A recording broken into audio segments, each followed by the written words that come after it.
So guys, in this video, we will be talking about this video that was actually put up by a guy called Maxwell, but it was also retweeted out by, obviously, the Young Turks. Now, the reason why we're talking about this video is because there are some inconsistencies in what he is saying, and I want to take the time to go through and debunk it. Mainly because it's lies and it's propaganda. So, let's go through it. What exactly are you kneeling for, and why have you chosen the flag and the anthem to do it? Okay, stay with me here. I'm going to make this hypocrisy real easy to understand. A video shows a police officer ruthlessly killing an unarmed man. So the first thing you need to know about this video, the police officer that is actually antagonizing the victim or that is actually exacerbating the situation isn't the person that actually holds the gun. So there are 2 or 3 at least police officers in this situation. One of them is the person holding the gun, which you get to see. And the second thing is obviously the second person who's in the background barking the orders. He's the actual commanding officer. Now the reason why I'm actually touching on this because it will actually become important later down the track. So just keep in mind with this clip, there are 2 police officers, one who is the actual gunman and one who's the actual police officer that's in charge. So the other thing you need to know is a little bit of a backstory regarding this situation. So the reason why the cops are turning up with guns and whatnot. So they've been told there is an active shooter, that someone is actually leaning out of a hotel window with a rifle and that he is a possible active shooter. That is why the cops have actually turned up. And that is why they're being so heavy-handed with everybody they run into. They are obviously trying to secure the area to make sure that there's no gunman or whatever, or that someone can pull a gun on them. Now, that said, I will touch on this at a later date, but yes, I do believe the officer who's making the victim, who will later become the victim, jump through all these hoops is a douchebag. We will cover that, but at a later in the video. But at the end of the day, let's be real. These cops are turning up to where they've been told there's an active shooter, someone has weapons. They are obviously going to make sure that nobody goes through and tries and pulls a gun on anybody. So, at the end of the day, I can understand why the cops are a little heavy-handed when it comes to this. As a result, a lot of people are outraged, including, in the most recent example, countless veterans who have came forward calling out the atrocity of Daniel Shaver's murder, saying that if they were to do this on the front lines, they would be punished for war crimes. Meanwhile, our most vocal conservative mouthpieces simply pretend it didn't happen, only covering the story to talk about and wait for this. Groundbreaking news: the former officer's failed acting career. Then NFL players kneel to shed light on the issue of police brutality. Whoa, hang on. This is factually inaccurate. Okay, they've been kneeling for 6 months or so now. This video has only came out last week. In fact, you actually say that later in the video. So how are they kneeling for police brutality regarding this video when this video hasn't even came out yet? And let's face it, they're not kneeling because some white guy was shot. They're kneeling regarding black crime or by black people being shot. That's why Kaepernick started this. They're raising awareness on black deaths by cop. And finally, conservatives suddenly find their voice and say those who kneel are disrespecting veterans. NFL players who decided to take a knee or otherwise disrespect our country, our flag, and our American pride on Sunday. You know, the same ones who just said the actions of the police were unlawful and should be condemned. And what is funny is you do not mention all the veterans that got upset regarding the NFL players taking a knee. I found a few of them right here. Put them on the screen for you. And this is even looking too much effort.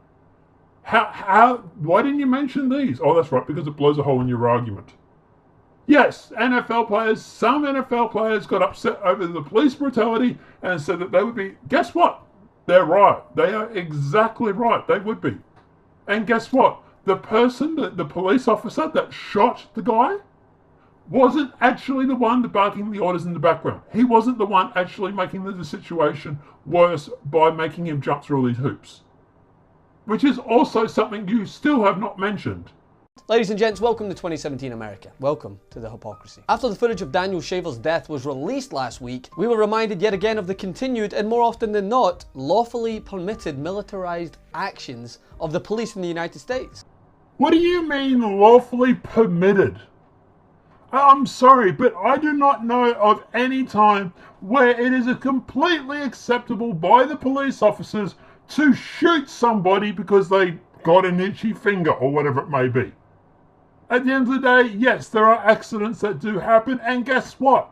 If it is found to be negligence or murder or whatever it may be, the cops are actually prosecuted for it.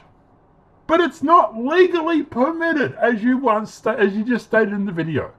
I'm sorry, but that is completely bullshit, and I'm calling you out on it.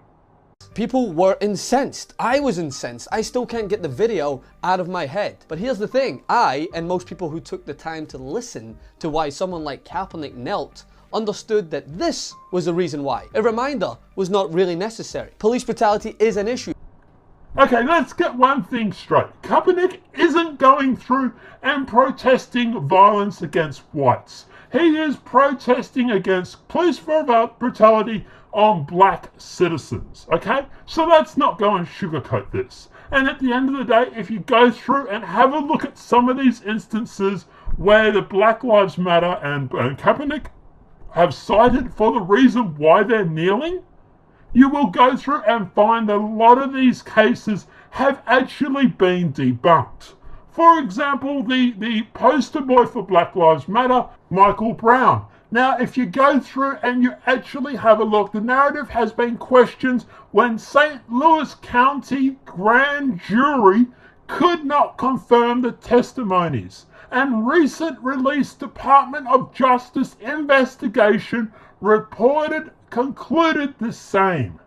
In fact, in this case, the Department of Justice concluded that Wilson, the police officer, acted out of self-defense and was justified in killing Brown. Now, this is the poster boy for the hands up, don't shoot. And what was he doing before this situation? He was robbing a convenience store. These are the people that Kaepernick is protesting for. This is what he is actually protesting about. He's not protesting about some poor guy that was killed a week ago. Kaepernick was protesting regarding Black Lives Matter and regarding the situations where black people are shot by white police officers. Mind you, the whole time they will not tell you that a study has actually found you are more likely to be shot by a police officer if you're in fact white. And they also will not tell you that blacks make up the majority of the actual prison population, while only making up roughly 13% of America's population. So you have 13% of the population making up a majority of the prison population, complaining about them being arrested by police officers. But you know who could have used a reminder? Those who sit atop their platform and spew nothing but hate-filled drivel at players protesting without taking a millisecond to look into why. Those such as Tammy Lobotomy, who asked time and time again, why are you kneeling? Well, Tanya, this is why. Because some people in this country don't want to cower in a corner, stuff American flag napkins in our ears, and pretend everything is all dandy because it's America, and we the greatest country on earth. So let's get to the crux of this video. Because he is claiming that the NFL players are kneeling in support of Kaepernick's message and that it has nothing to do with President Trump. Well, here's the interesting thing. August the 14th and August the 20th, Kaepernick goes unnoticed while sitting during the anthem. August 26th, Kaepernick gains attention for his protests.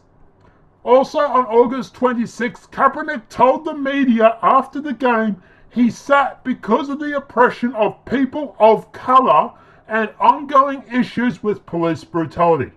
So like I said before, this has nothing to do with white people being shot by police. This has to do with the black population being shot by police. So let's get that straight. September the 1st, Kaepernick takes a knee during the anthem and is joined by teammate Eric Reid. September the 1st, Jeremy Lane of the Seattle Seahawks sits during the national anthem. September the 9th, Denver Broncos linebacker Brandon Marshall takes a knee during the national anthem. September the 11th, Seahawks, Dolphins, Chief, Patriot players demonstrate during national anthem, but then it's only about 4 of them. September the 12th, Eric Reid kneels alongside Kaepernick. 49ers teammates and Rams players raise their fists. Mind you, at this stage, it's still only a handful, like 3 or 4 players. September the 18th, more 49ers join Kaepernick. Dolphins continue to protest. It's still roughly only about 8 players at this stage that are still protesting. September 19th, 4 Eagles raise their fist during the anthem. The reason why I'm going through all this is because it shows you that it's not the predominant amount of players that are kneeling during the anthem. It is only 3-4 people on a single team.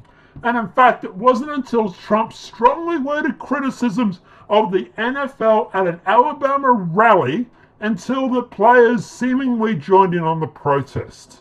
Yes, there were some players, a handful, who were protesting up until this point, but after Trump's strongly worded criticisms of the NFL, they then all of a sudden joined in. So you're going to tell me that the NFL players who knew about the suffering of the police brutality was causing in the black community had to wait until Trump decided to bring light into this by strongly worded criticisms of the NFL at an Alabama rally before they decided to start protesting. But it's not about Trump, right? It's about the police brutality that they knew about.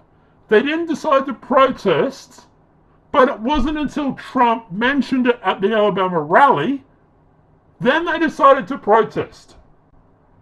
And in fact, 2 players who later joined in on the kneeling actually criticized Kaepernick's act of resistance within the past few months. Former Ravens player Ray Lewis and Buffalo Bills Lacine McCoy, might be mispronouncing, were 2 players who actually criticized Kaepernick's act of resistance within the previous months, yet still managed to sit out the anthem on Saturday after Trump had actually called them out at the Alabama rally on Friday. So all of a sudden, 2 players who had a problem with Kaepernick kneeling before President Trump called out the NFL at the Alabama rally suddenly had a change of mind and then started kneeling for the NFL, but it has nothing to do with Trump. Really?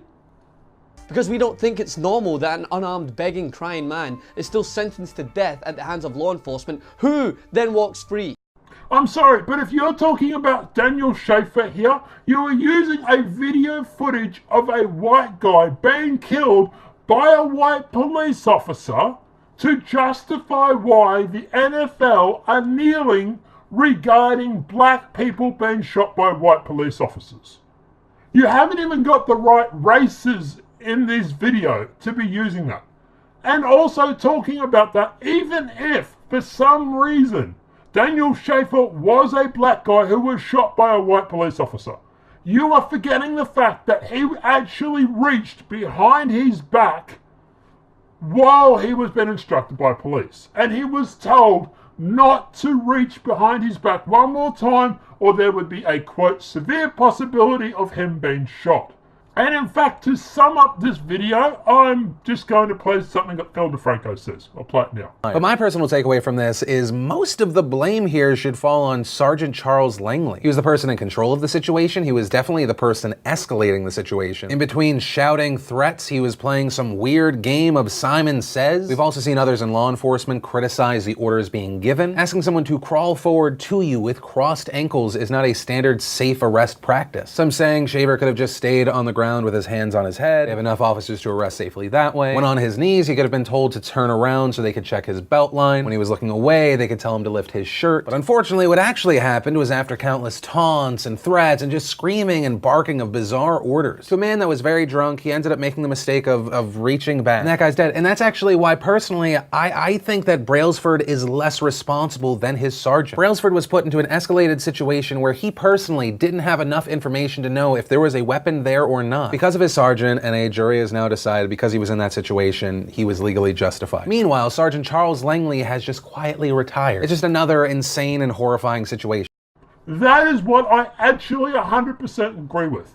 The police officer who did the shooting was put in a situation where he could not tell if the person had a firearm on them due to the actions of his sergeant, and while the victim who was shot reached behind his back after being told several times not to. But if your silence is anything to go by, I guess you do. Or is it that you would rather retreat into your hate-filled cocoon, hoping that the cloud will pass so when the time comes to get mad at black people protesting police brutality again, you won't have to talk about this video? Few players decided to throw that unity in the garbage out of misguided anger for attention. Time and time again, conservatives like Tammy have lambasted NFL players as disrespecting the military in their efforts to shed light on an issue that veterans themselves have came forth and voiced their outrage about. You are literally using a white person being shot by a white police officer to turn around and claim that the NFL is protesting against black people being shot by white police. That doesn't even make sense. But just hypothetically, say for example that this has nothing to do with Trump. Say for example it has everything to do with the police and brutality. Why did the NFL wait 6 to 12 months after Kaepernick started the protest before they started jumping on board? And why was it that bulk of them only started protesting after Trump said something at an Alabama rally before all of a sudden they started to care? These patriots think because they stand and salute the flag it means they are doing right by the American people. Well, what about Daniel Shaver? Did he stand for the flag? Whether he did or he did not, he was not given the freedom and liberty that the flag represents. And how many of the NFL players have come out since Daniel Shaver and protested? He was killed by police. They're talking about police brutality, right? Why hasn't any of the NFL players came out and protest against Daniel Shaver being killed by a police officer? Or was he just the wrong colour? Because he was just another casualty caused by the negligence to face the issue of brutalised policing. You know, the issue they kneel for. And yet for some reason they're not kneeling anymore. Why aren't they kneeling for him? Look, at the end of the day, I'm not saying they should kneel for Daniel Shaver. At the end of the day, I think this kneeling has a lot more to do with Trump than it does with police brutality. And let's face it, Daniel Shaver was killed because he put his hands behind his back. He was warned several times not to put his hands behind his back one more time, or that he would have a very high possibility of being shot. And he still did it. Yes, at the end of the day, he was drunk, and yes, at the end of the day, it might have been an accident, but let's face facts. The police officers warned him not to do it, and he still did it. It was a tragic accident, but I can understand why the police officer actually fired.